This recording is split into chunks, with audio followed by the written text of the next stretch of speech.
today I'm so excited to interview the most amazing, talented jazz piano player, Marconi. I recently just went to visit his tour concert that he did at the Bear Club. Love it, absolutely amazing. My mind was blown by jazz, number one. I'm new to jazz and love it, love it, love it, love it, love it. Here's Marconi. What made you to be a pianist? You were trained as a classic pianist. Yeah. And then you moved to jazz. Yeah. What inspired you to do all that? I have a cousin who is 5 years younger than me. He's a clarinet player and sax player.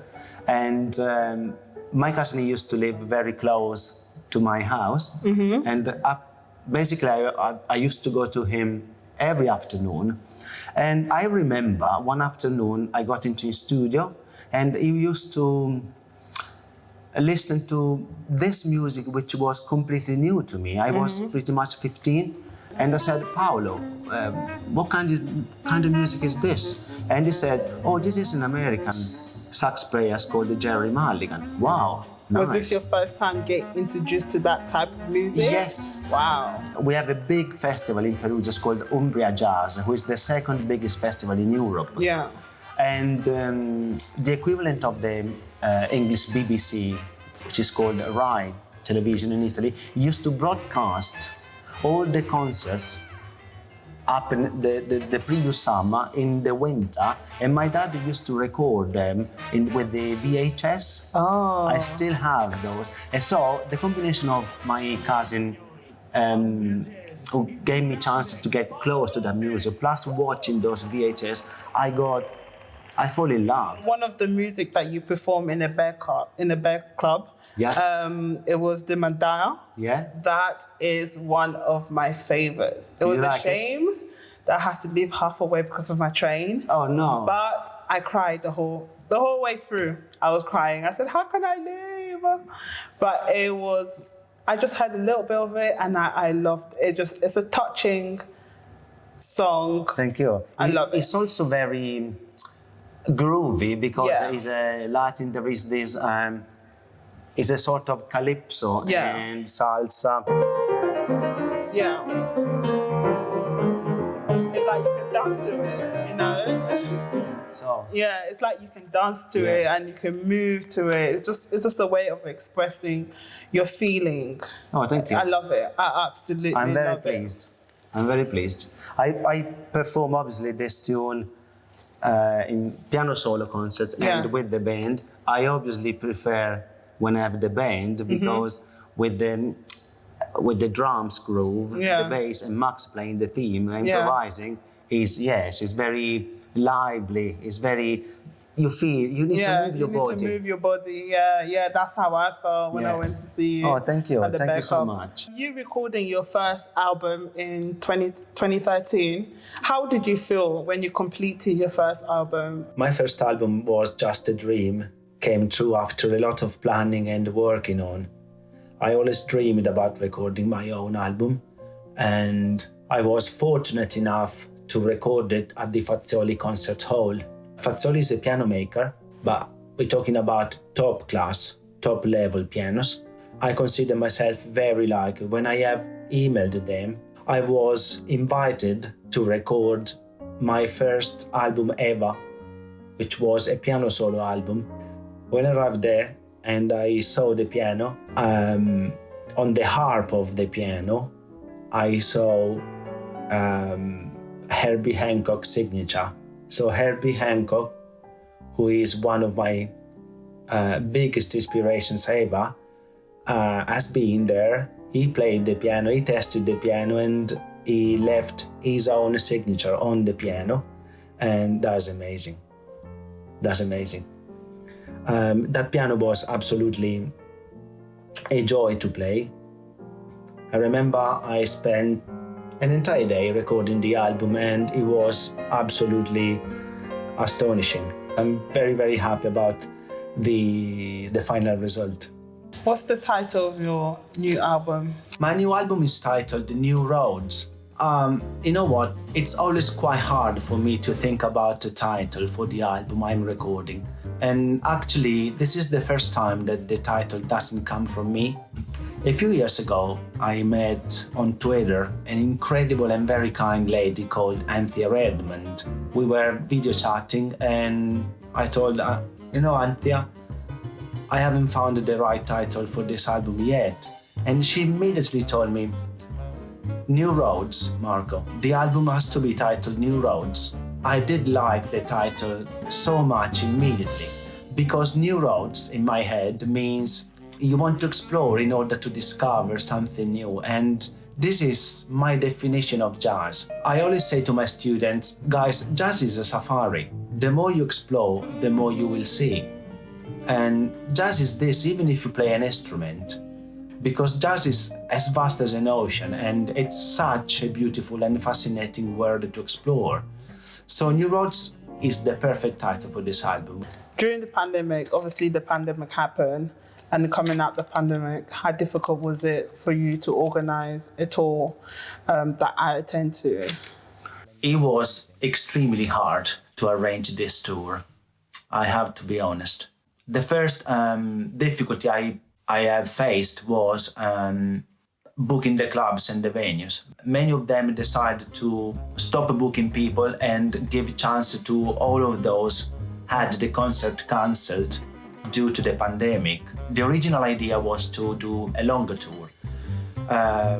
So emailing clubs and venues was a real difficulty. Then booking hotels as well has been quite interesting. The actual organization was very hard. Thanks to Arts Council, I could really tour because without them, I could really not do this tour. The tour has been absolutely incredible. We performed at 606 Club in Chelsea, Peggy Skylight in Nottingham, Ashburton Arts Centre in Ashburton in Devon, Annie's Jazz in Southend-on-Sea, the Bear Club in Luton, where we actually live recorded the album. The satisfaction was actually enormous, and I will remember this tour for the rest of my life. So I understand that you moved from Italy to the UK, and that was a big move. Was it because of your music career or? Oh yes, I moved to the UK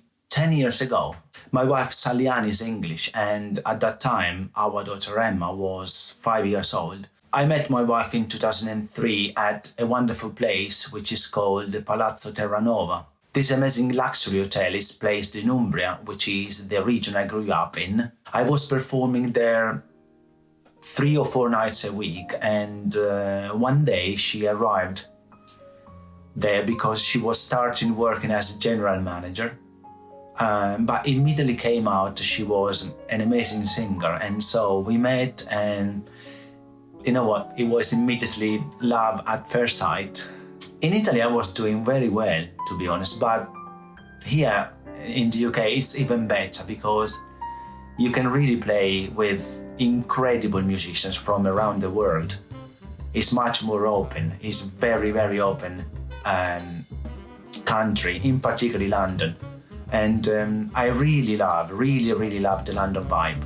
But yeah, it was very, very difficult, by the way, restarting my life and my job from scratch. I really feel very brave because restarting a new life at the age of 37 is very hard. So in the future, let's say 2 years' time, maybe 3 or 4, where do you see yourself performing? What's your biggest dream to perform?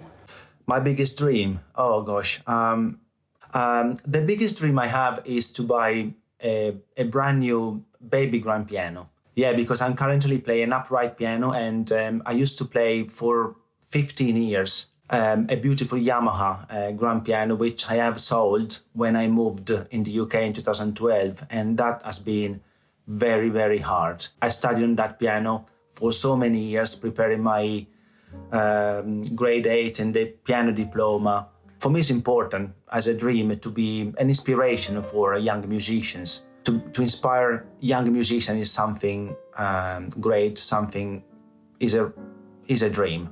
Another great dream I have since actually I was teenager is to play even a tune with Arturo Sandoval and Wynton Marsalis. Are you working in something new that you want someone to come and to collaborate and join? I'm writing a new album, but don't ask me if I'm going to perform the album with my trio, solo, with other musicians.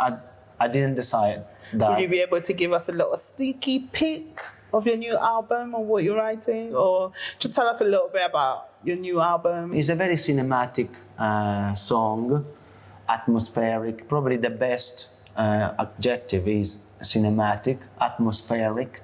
And in the album, I got the decision to record the Nostalgia with Tom on the bass. So it's just a piano and double bass to create a really particular vibe, color.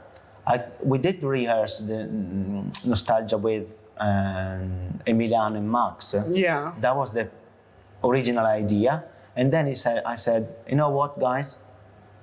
Let's do this as a duo. Yeah. And every time I perform, even live, the tune, people is coming to me after the concert, mentioning particularly that tune. So I'm very happy, obviously. It brings you back home. Yeah. If you want, I can play. Of course, I would love to hear it. Let me see.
You just playing that, it just really touched my heart, and it just reminded me back home in my hometown, in my street. It was just beautiful, beautiful. It's been a pleasure of meeting you, and such a blessing of falling into love with jazz. I can say I'm falling into love with jazz now, because growing up I never jazz what's jazz, and me having that experience of jazz, it's an eyes opening, and meeting you and your group, it's just been amazing experience. I'm so happy.